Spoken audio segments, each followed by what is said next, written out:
और इस प्रकार से प्रत्येक घंटे में जब 2 बार लक्ष्मी चैतन्य होती हो तो दोनों ही बार स्वर्ण ग्लास दे। इस प्रकार 16 घंटों में जाकर के 32 बार स्वर्ण ग्लास देकर के उस पार्द को पूर्ण रूप से आबद्ध करे और आबद्ध करने के बाद उसका शिवलिंग निर्माण करे। शिवलिंग निर्माण में भी स्पष्ट रूप से बताया है, नव्यातम वृत्तम चैव रूपः सरितम पदीम पूर्वतः। इस बात का चिंतन नहीं करे कि समय ज्यादा व्यतीत हो रहा है, कम व्यतीत हो रहा है, मगर इस बात का चिंतन करे कि उस क्षण विशेष में जब भगवान शिव और लक्ष्मी पूर्ण रूप से चैतन्य हो, उस क्षण विशेष में ही पार्क के निर्माण की प्रक्रिया प्रारंभ करें और उस पार्क को निर्माण करके उसके ऊपर पुनः भगवान शिव के 32 रूपों का चिंतन करें, 32 रूपों का व्यामोह करें, 32 रूपों को आबद्ध करें, 32 रूपों को उसके ऊपर स्थापित करें। और वे 32 रूप जो भगवान शिव के बताए गए हैं वे 32 रूप हैं, सदाशिवाय नमः, रुद्राय नमः, कालाग्नि नमः, चिंतनाय नमः, विरूपाय नमः, वैद्रवाय नमः, लक्ष्मी रूपाय नमः, कृष्ण रूपाय नमः, मुक्ति रूपाय नमः, चिंत्य रूपाय नमः, धनेश्वराय नमः, आबद्ध रूपाय नमः, पूर्णत्व रूपाय नमः, चैत्य रूपाय नमः, क्रियमाणाय नमः, कालांतराय नमः, पूर्णशिष्याय नमः, सभाम भैरवाय नमः, सचिंत्य रूपाय नमः, पार्वतीश्वरी नमः, आबद्ध लक्ष्मी नमः, अन्नपूर्णाय नमः, दीर्घ रूपाय नमः, काल मुक्ताय नमः, मृत्यु रूपाय नमः, गणेश रूपाय नमः, सरस्वतेश्वर्याय नमः, पूर्णेश्वर्याय नमः, कल्याण रूपाय नमः, आबद्ध रूपाय नमः, दीर्घ रूपाय नमः, कल्याणात्मनां पुरुष्याम सा दीर्घ रूपाय नमः। इस प्रकार से इन सब रूपों को उसमें स्थापन करने के बाद 4 विशेष रूपों को भी स्थापन करें। अमृत्यु रूपाय नमः, अमृताय रूपाय नमः, कल्याण रूपाय नमः, पूर्ण कुबेर वैश्रवणाय नमः। और इस प्रकार से जब उसमें 36 रूपों की स्थापना होती है तो वह विग्रह अपने आप में चैतन्य, दिव्य और अपने आप में अद्वितीय बन जाता है। ऐसा भगवान सदाशिव का शिवलिंग 5 तोले का या 11 तोले का निर्माण करें, क्योंकि 5 तोलों में पंचदेवों की स्थापना होती है और 11 तोले के पार शिवलिंग में एकादश रुद्र की स्थापना होती है। और ये एकादश रुद्र अपने आप में संपूर्ण सिद्धियों को देने वाले हैं। इसमें तो रावण संहिता में जो स्पष्ट रूप से कहा गया है, पातम शिवलिंगम वा सबातम वदे वदे ससिद्धम भावते रूपः सचिंत्यम वदे वदे। यदि घर में स्वर्ण ग्लास दिया हुआ और विशेष मुहूर्त में निर्मित रसेश्वरी दीक्षा से संपन्न गुरु इस प्रकार के शिवलिंग का निर्माण करके उसके ऊपर 32 विशेष भगवान शिव के रूपों को स्थापित करता हुआ एकादश तोले का शिवलिंग निर्माण करे और उसको घर में स्थापन करे और व्यक्ति को भगवान शिव के साक्षात दर्शन नहीं हो, यह संभव ही नहीं है। न मंत्रम न तंत्रम न रूपम तदेवा सवितम सदैवम वदम वदेवः। इसमें कोई तंत्र की जरूरत नहीं है, न कोई मंत्र की जरूरत है, न योग की जरूरत है, न दर्शन की जरूरत है। इसमें भगवान सदाशिव के रुद्राभिषेक की भी जरूरत नहीं है। इसमें इस बात की भी जरूरत नहीं है कि कुछ मंत्र का श्री गोविंद स्तोत्र का उच्चारण किया जाए। इसमें तो केवल शिवलिंग को स्थापन करने की क्रिया है और ऐसा शिवलिंग स्थापन होने पर निश्चित रूप से वह स्वयं अपने आप में दिव्य रूप बन जाता है और ऐसा दिव्य रूप बनने के बाद वह पूर्ण रूप से दर्शन देने में समर्थ है ही। पापी से पापी और अधम से अधम व्यक्ति भी यदि ऐसे शिवलिंग को अपने घर में स्थापन करता है, ऐसे भगवान सदाशिव को अपने घर में स्थापन करता है, तो निश्चय ही भगवान सदाशिव उसे प्रत्यक्ष दर्शन देकर के पूर्णत्व प्रदान करते हैं, क्योंकि उसमें उन सभी रूपों का समावेश है जिन रूपों के माध्यम से भगवान सदाशिव प्रसन्न होते हैं। और फिर रावण संहिता में उस अतुलनीय धन, वैभव और ऐश्वर्य को प्राप्त करने के लिए भी एक विशेष प्रयोग दिया है इस पार्थ शिवलिंग पर। रावण अपने आप में अत्यंत शक्तिशाली और अद्वितीय विद्वान था। उसने स्वयं भगवान शिव से पारदेश्वर के निर्माण की प्रक्रिया सीखी थी और उसने स्वयं उस विशेष विधि से पार्देश्वर का निर्माण किया था, पार्द को आबद्ध किया था, पार्द के 8 संस्कार संपन्न किए थे और प्रत्येक संस्कार में लक्ष्मी को आबद्ध किया था। इस प्रकार से शिवलिंग निर्माण के बाद उसमें रजतो वदाम पूर्वमदेव रूपम, लक्ष्मी के सुगंधित रूप को लेकर के उसमें उन लक्ष्मियों का आवाहन करे, स्थापन करे, जिसको साचिन्त्यम वरिदे वदांत रूपः सरिते सदाम समितम वदनम वदेवः। रावण ने कहा है कि ऐसे शिवलिंग में यदि 32 रूपों में भगवती लक्ष्मी को स्थापन किया जाता है तो ऐसा शिवलिंग तो संसार में दुर्लभ माना गया है। उस शिवलिंग की कल्पना और तुलना तो हो ही नहीं सकती। ऐसा शिवलिंग तो दर्शन करना ही अपने आप में असाध्य है। ऐसे शिवलिंग को देखने से ही समस्त जीवन के पाप कट जाते हैं।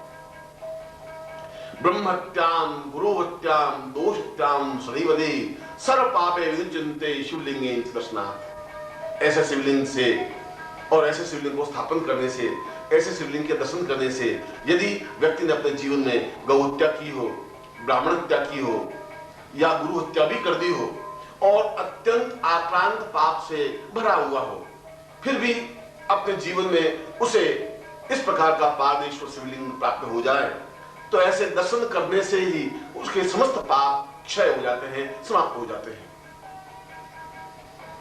एक स्थान पर शिव स्तोत्र में स्पष्ट रूप से बताया गया है कि केदाराम दीन पूर्वाणी पुण्याम दीर्घाम सर्व पृथ्वी वदाम शिवलिंगाम भवेश्वरी। केदारनाथ से लगा करके संपूर्ण पृथ्वी तक जितने भी भगवान शिव के मंदिर हैं, जितने भी भगवान शिव के क्षेत्र हैं, जितने भी भगवान शिव के पुण्य स्थल हैं, उन सब पुण्य स्थलों, उन सब क्षेत्रों के दर्शन करने से जो पुण्य होता है वह पुण्य केवल मात्र पार्देश्वर भगवान शिवलिंग के दर्शन करने से ही प्राप्त हो जाता है। और इसीलिए कहा है रावण ने, किम पूर्वम वरितम वेत रूपः सततम सदाम वैतम वदे रूपः। तुम क्यों पूरी पृथ्वी पर विचरण कर रहे हो? क्यों एक एक स्थान पर जाकर के उस मंदिर में दर्शन कर रहे हो? क्यों अलग अलग रूपों में केदारनाथ, बद्रीनाथ और दूसरे स्थानों पर जा रहे हो? क्योंकि पार्देश्वर शिवलिंग में तो समस्त पृथ्वी के शिवलिंगों का समावेश हो जाता है। उसमें तो उन समस्त गुणों और चिंतनों का समावेश हो जाता है जो शिवलिंग के पूर्व जीवन के और इस जीवन के पुण्यों की वजह से प्राप्त होता है। इसीलिए अपने घर में 11 तोले का शिवलिंग निर्माण करना ही और स्थापन करना ही जीवन की पूर्णता है, जीवन की श्रेष्ठता है। क्योंकि ऐसा शिवलिंग अत्यंत दुर्लभ है, अत्यंत कठिन है, प्राप्त होना ही दुष्कर है। क्योंकि ऐसा शिवलिंग के निर्माण की प्रक्रिया में ही उन 32 लक्ष्मियों को भी उसमें स्थापित की जाती है। प्रत्येक स्वर्ण ग्रास देते समय और प्रत्येक हीरक ग्रास देते समय एक श्रेष्ठ गुरु जब उसे हीरक ग्रास देता है पार्देश्वर को, तो प्रत्येक हीरक ग्रास में एक एक लक्ष्मी का आह्वान करता हुआ, न्यास करता हुआ उसमें स्थापन करने की क्रिया करता है। इस प्रकार से लक्ष्मी पूर्ण रूप से उसमें आबद्ध हो जाती है और वह 32 रूपों में स्थापित लक्ष्मी पूर्ण रूप से लक्ष्मी प्रदायक, धन प्रदायक, धान्य प्रदायक, श्रेष्ठता प्रदायक बन जाती है। रावण संहिता में स्वयं रावण ने कहा है कि मैंने 32 प्रकार की लक्ष्मियों को इस शिवलिंग में आबद्ध किया है, जैसा कि मुझे भगवान सदाशिव ने बताया था। और सदाशिव स्वयं रावण को समझाते हुए कहते हैं, योधनम पूर्वमें तुल्यम लंका मां पूर्वते सदा स लक्ष्मी आबद्धवाम पूर्वः स ददान्तिं च उच्यते। ये तुम्हें स्वर्णमयी लंका बनानी है, ये तुम्हें अतुलनीय भंडार वैभव प्राप्त करना है, यदि जन जन की दरिद्रता समाप्त करनी है तो मेरे ऐसे पार्देश्वर विग्रह में तुम 32 प्रकार की लक्ष्मियों को आबद्ध करो और उस प्रकार और उस समय आबद्ध करो जब तुम्हें उसे हीरक ग्रास देते हो, जब तुम स्वर्ण ग्रास देते हो तब मेरे विभिन्न रूपों को उसमें आबद्ध करो, जब तुम उसे हीरक ग्रास देते हो तब लक्ष्मी के उन 32 स्वरूपों को उसमें आबद्ध करो, जिससे कि कई पीढ़ियों के लिए उसमें लक्ष्मी आबद्ध हो सके। और रावण संहिता में उन 32 प्रकार के लक्ष्मियों के स्वरूप का चिंतन भी दिया हुआ है और बताया है, श्रियै नमः, लक्ष्मी नमः, महालक्ष्मी नमः, धनलक्ष्मी नमः, धान्य लक्ष्मी नमः, पृथ्वी लक्ष्मी नमः, कीर्ति लक्ष्मी नमः, भवन लक्ष्मी नमः, यश लक्ष्मी नमः, दीर्घ आयु लक्ष्मी नमः, पूर्णताम लक्ष्मी नमः, पुत्र लक्ष्मी नमः, पौत्र लक्ष्मी नमः, व्यापार लक्ष्मी नमः, पूर्णताम वै लक्ष्मी नमः, पुष्प धन्वाई लक्ष्मी नमः, सौंदर्य लक्ष्मी नमः, गुणोर्वै लक्ष्मी नमः, पुत्र पौत्र बंधु बांधवी लक्ष्मी नमः, आबद्धम पूर्णत्वम लक्ष्मी नमः, अन्नपूर्णायै नमः, सस्त्रियै नमः, काम देवाय लक्ष्मी नमः, रति लक्ष्मी नमः, सौंदर्योत्तमाम लक्ष्मी नमः, पूर्ण आयुर्वै लक्ष्मी नमः, सचिंतनाय लक्ष्मी नमः, कल्याण लक्ष्मी नमः, दीर्घ आयुष्य लक्ष्मी नमः, काल लक्ष्मी नमः, धनधान्य लक्ष्मी नमः, पूर्ण वैभव लक्ष्मी नमः, सस्त्रियै लक्ष्मी नमः, आयुष्य लक्ष्मी नमः, सचिंत लक्ष्मी नमः, स्वर्ण वर्षाय लक्ष्मी नमः, आकस्मिक लक्ष्मी प्राप्ति नमः। और इन 32 प्रकार की लक्ष्मियों में समस्त संसार का वैभव, यश, सम्मान, प्रतिष्ठा और पूर्णता प्राप्त हो जाती है। परंतु इसका एक चिंतन है, इसका एक विचार है, इसकी एक धारणा है, क्योंकि इस प्रकार के शिवलिंग का निर्माण करना कोई बहुत महत्वपूर्ण नहीं है। महत्वपूर्ण है कि उसे किस क्षण विशेष में उस भगवान सदाशिव के विग्रह को स्थापन किया जाए। जैसा कि मैंने अभी बताया कि शिवलिंग के निर्माण में और प्रत्येक घंटे में 2 बार भगवान सदाशिव जागृत होते हैं और 2 बार लक्ष्मी चैतन्य होती है। जिस समय भगवान सदाशिव जागृत हो उस समय भगवान सदाशिव के स्वर्णग्रास को दिया जाए और जिस क्षण लक्ष्मी चैतन्य हो उस समय हीरग्रास दिया जाए। इस प्रकार उस शिवलिंग में 32 स्वर्णग्रास दिए जाते हैं और 32 हीरग्रास दिए जाते हैं और इस प्रकार से 64 सिद्धियों को उसमें समावेश करके उस 11 रुद्रों सहित उस पारदेश्वर का निर्माण किया जाता है। ऐसे पारदेश्वर को स्वयं सदाशिव ने कहा है, पार्वतीं पूर्णतम रूपः सवेवां वदति वदन् पृथ्वी रूपेण वाम रूपम न विद्यो मर्दे उचिते। पृथ्वी पर जितना भी स्वर्ण है, धन है, मेरे इस प्रकार के पारदेश्वर शिवलिंग के सामने तुच्छ है।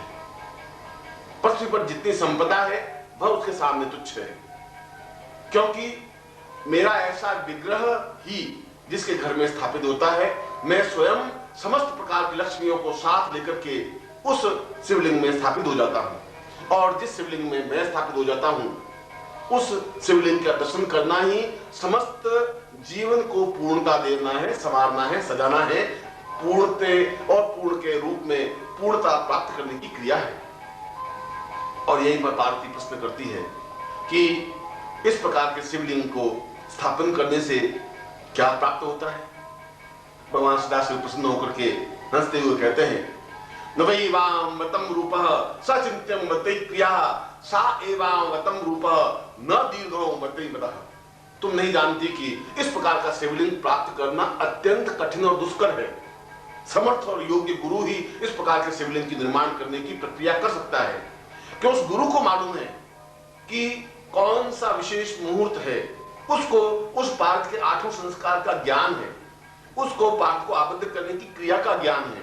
वह उस रजत युक्त पार्थ को, शुभ्र श्वेत पार्थ को, जो तरण प्रभामान पार्थ है, उसको आबद्ध करने की क्रिया जानता है, मगर इस बात का भी ध्यान रखता है कि उसमें किसी प्रकार का लोह तत्व नहीं रहे और लोह रहित उस शुभ्र पार्थ में उस विशेष मुहूर्त में उसके निर्माण करने की प्रक्रिया का प्रारंभ करता है। यह तो गुरु को मालूम है कि वह क्षण कौन सा है जिसमें भगवान सदाशिव जागृत होते हैं। यह तो गुरु को मालूम है कि वह क्षण कौन सा होता है जिसमें स्वयं लक्ष्मी चैतन्य होती है और ठीक क्षण को पकड़ते हुए उन विशेष मंत्रों के माध्यम से भगवान सदाशिव को उसमें स्थापन करता है। उस विशेष क्षण को अपने हाथ में लेते हुए उस भगवान सदाशिव के पारदेश्वर विग्रह में लक्ष्मी चैतन्य को स्थापन करता है और इस प्रकार से एक एक रूप में उस लक्ष्मी को और उस भगवान सदाशिव के विग्रह को स्थापित करता हुआ 11 रुद्र को पूर्णता देने का प्रयत्न करता है।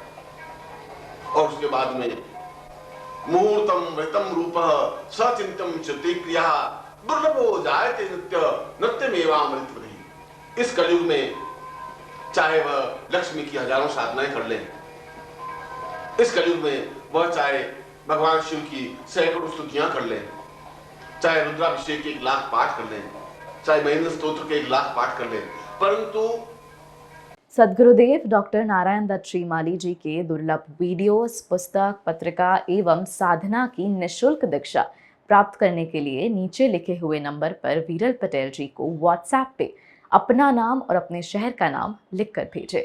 धन्यवाद।